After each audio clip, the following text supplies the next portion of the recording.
Because of Adam's disobedience, ang tao ay naging sinner. Ang tao ay naging makasalanan. Can you say amen? Okay? So, ganun po ka makapangyarihan yung pong ginawa ni Adan.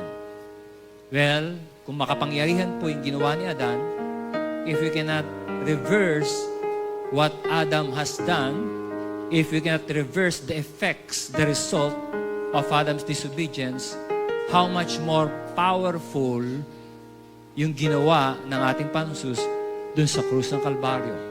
So in other words, we cannot reverse. If we cannot reverse what Adam has done, if we cannot reverse Adam's disobedience, how much more we cannot reverse Jesus' obedience on the cross of Calvary.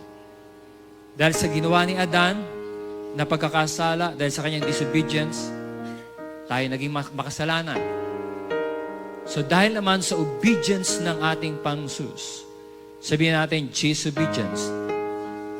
So dahil naman sa obedience ng ating Panginoon Kristo, ano nangyari sa atin?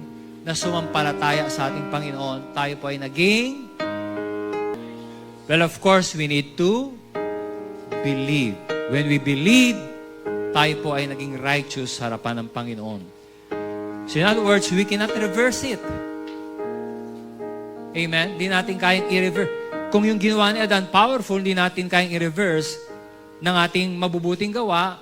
Kahit gumawa tayo ng mabuti, sinner pa rin tayo dahil sa ginawang disobedience ni Adan. Well, how much more yung ginawa ng ating Panginoon Kristo. So we cannot reverse what Jesus has done for us once we believe. When we believe, tayo po yung naging righteousness of God. Tayo naging righteous sa harapan ng ating Panginoon. And we cannot reverse it. Kahit tayo nagkakamali from time to time, nagkakasala. Well, of course, this is not to encourage us to disobey, to sin.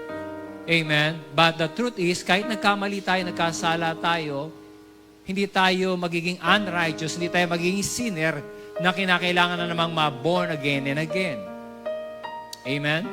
Once na tayo naging anak ng Diyos, because of our faith in Jesus Christ, tayo po yung naging righteousness of God. And we cannot reverse it. Amen?